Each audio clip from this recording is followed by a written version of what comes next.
Je m'aperçois que finalement, mes travaux sur l'astrologie peuvent intéresser les gens qui sont religieux. Parce que de toute façon, je les ai connectés avec la théologie. Mais en plus, parce que les gens qui sont de l'astrologie, ils sont enfermés dans une pratique alimentaire souvent d'ailleurs, dont ils ne peuvent pas s'émanciper. Donc c'est plutôt vers les gens qui sont dans une approche religieuse, et notamment vers les juifs, parce que beaucoup de juifs sont dans l'attente. Ce que le judaïsme leur propose ne leur convient pas. Ce que le sionisme leur propose ne leur convient pas.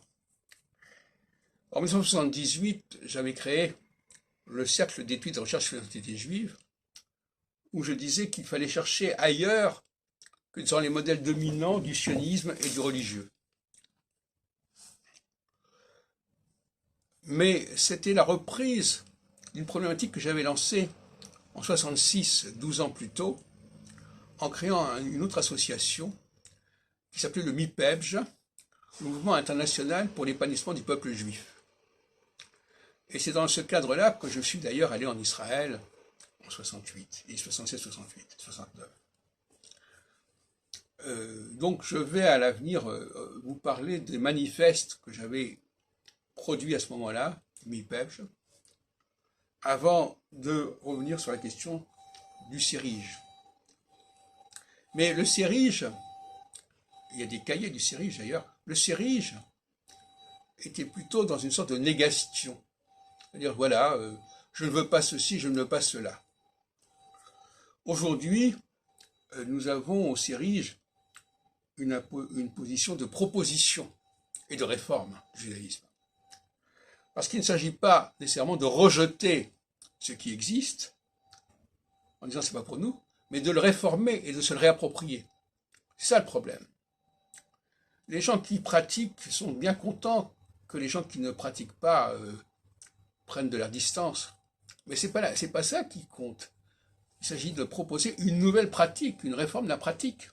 Tout comme Jésus a réformé, etc. D'ailleurs, ça permet de relativiser le rôle de Jésus. C'était un réformateur, bon, il a eu ses idées à son niveau. Aujourd'hui, on a d'autres réformes, mais elles s'adressent essentiellement aux Juifs. Mais cela dit, la place des Juifs dans le monde aussi, et par conséquent, il ne s'agit pas de demander que tout le monde devienne juif, ou que tous les juifs se convertissent au Christ. Non, il s'agit de ça déjà. Il s'agit de savoir quel est le message du judaïsme, et ce message, il faut le restituer. Il faut le reconstituer.